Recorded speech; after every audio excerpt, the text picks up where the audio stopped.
अस्सलाम वालेकुम बच्चों, मैं आपकी Urdu teacher Amina Nazar ma'am an Urdu teacher academy से। बच्चों, आज मैं आपके लिए एक हरूफ लेकर के आई हूँ, वाव। ये वाव वो हरूफ है जिसको अगर हम लिखें तो ये हरूफ लिखने में तो नज़र आता है लेकिन पढ़ने में नज़र नहीं आता। अगर हम पढ़ेंगे तो ऐसा लगता है जैसे कि पेश लग कर के ये हरूफ या ये अल्फाज पढ़े जा रहे हैं। तो आइए हम स्टार्ट करते हैं।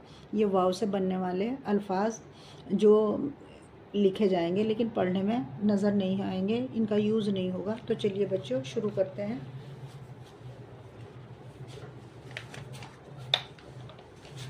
जैसे बच्चों ये है खुद, खुद। तो ये जो खुद है तो लिखने में तो वाव का यूज़ हुआ है लेकिन बोलने में वाव का यूज़ नहीं होगा। अगर इस पर हम पेश लगा दें, पेश, तो ये खुद, खे पेश खू दाल साकिन खुद हो जाएगा। जैसे कि अगर हम इसे हिंदी में लिखें तो ये खुद हुआ।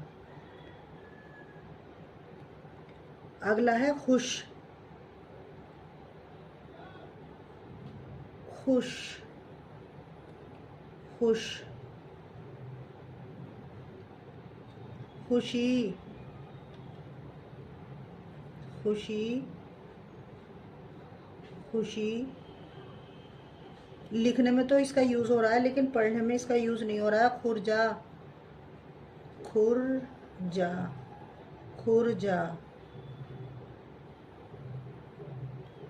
ख्वाब,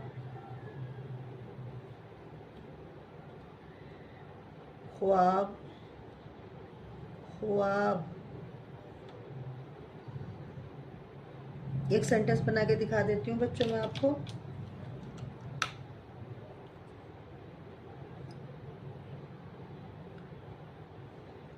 मैं कल खुरजा जा रहा था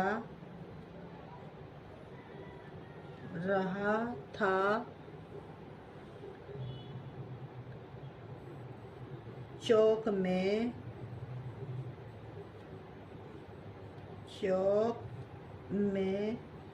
हाफिज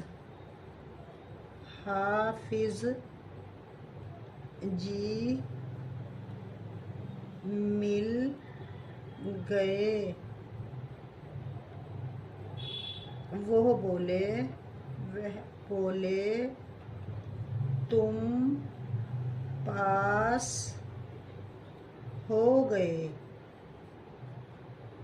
बच्चों, मैं आपको हरूफ पढ़ा चुकी हूँ। अब मैं आपको अल्फाज और अल्फाज से मैं आपको वाक्य यानी कि सेंटेंस